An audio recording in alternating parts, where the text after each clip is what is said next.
السلام علیکم ورحمۃ اللہ وبرکاتہ۔ آج شوال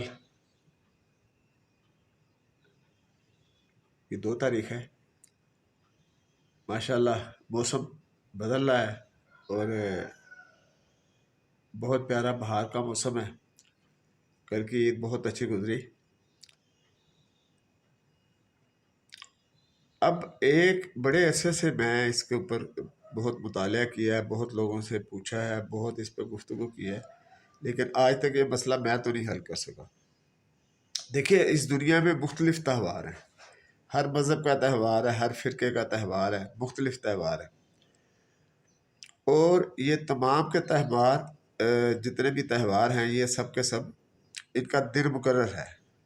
یہ اپنی تاریخوں کے مطابق ایک دن کے لیے آتے ہیں اور ختم ہو جاتے ہیں، خوشی کے ہوں یا غم کے ہوں، ہر تہوار ایک دن کا ہوتا ہے۔ اور اگر اس کے بعد دوسرا تہوار آتا ہے تو اس کا جو تھیم ہوتا ہے وہ کوئی اور ہوتا ہے۔ جیسے کہ ہم محرم مناتے ہیں، 10 محرم کو ہم سوگ مناتے ہیں، تو اس کے بعد جب چیلم آتا ہے وہ اس کا تھیم کچھ اور ہے۔ وہ واقعہ کربلا سے منسلک تو ہے لیکن اس کا تھیم کچھ اور ہے۔ وہ چونکہ اس دن قیدی جو سے ہیں وہ کربلا پہنچے تھے تو اس دن کو چیلم اور اربعین قرار دیا گیا، اور اسی طرح بے شمار تہوار ہیں، لیکن ہر تہوار ایک دن ہوتا ہے اور اپنے دن کے مطابق وہ شروع ہوتا ہے اور ختم ہوتا ہے۔ کسی تہوار کی چاند رات نہیں ہوتی، کسی تہوار کا ٹرو یا مرو جیسی کوئی چیز نہیں ہوتی۔ یہ واحد عید ہے جو، اور وہ بھی مزے کی بات یہ کہ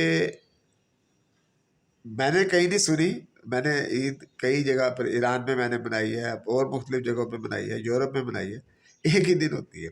پاکستان میں واحد ہے جس میں ٹرو مرو اور اس کے بعد بھی اگلا ایک دن ہے، اس کا پتہ نہیں کیا نام ہے، لیکن کم از کم 3 چھٹیاں تو لوگ مناتے ہیں۔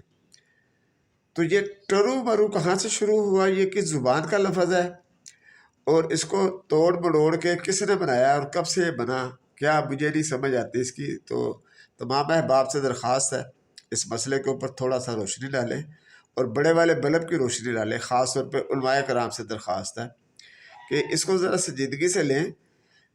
اسلام نے آپ کو کہیں پر بھی لمبی چھٹیوں پہ نہیں بھیجا۔ سب سے بڑی جو چھٹیاں گنی جاتی ہیں نا اسلام میں وہ حج کی ہیں، تو لیکن وہ چھٹی نہیں ہے، وہ تو صبح سے شام تک آپ کو لگ پتہ جاتا ہے کہ حج کے جتنے دن ہوتے ہیں، حاجی جب جاتا ہے تو 100 kg اس کا وزن ہوتا ہے، تو واپس آتا ہے 70 kg اس کا وزن ہو چکا ہوا ہوتا ہے۔ تو آپ چھٹی کا کوئی تصور نہیں ہے، آرام کا کوئی تصور نہیں ہے کسی بھی تہوار میں۔ برائے مہربانی اس کے اوپر مکالمہ شروع کریں، اور اگر کسی کے پاس اس کے بارے میں کوئی چیز ہے تو وہ مجھے بتائیں۔ میں تو کسی شاعری میں بھی ٹرو اور مرو نہیں پڑھا، کسی انور مسعود صاحب جیسے کسی مزاحیہ شاعر نے شاید کوئی اس بنا لیا تو بنا لیا، سنجیدہ شاعری میں ٹرو اور مرو نہیں ہے۔ تو بڑی درخواست ہے میری آپ لوگوں سے کہ برائے کرم اس کے اوپر ذرا تھوڑی سی میری مدد فرمائیں، اور اس پوسٹ کو توجہ کے ساتھ سن کے اس کا جواب چاہیے مجھے، چاہے پوسٹ کی صورت میں ہو چاہے اس کے اوپر آپ کمنٹس کر کے دیں۔ السلام علیکم ورحمۃ اللہ وبرکاتہ۔ ظاہر ہے چھٹی کا دن ہے، میں گھر پر ہوں، تو آپ لوگوں کو اگر اس سے کوئی خوشی ملتی ہے تو میری طرف سے ٹرو مبارک، ورنہ میں عید نپٹا چکا ہوں۔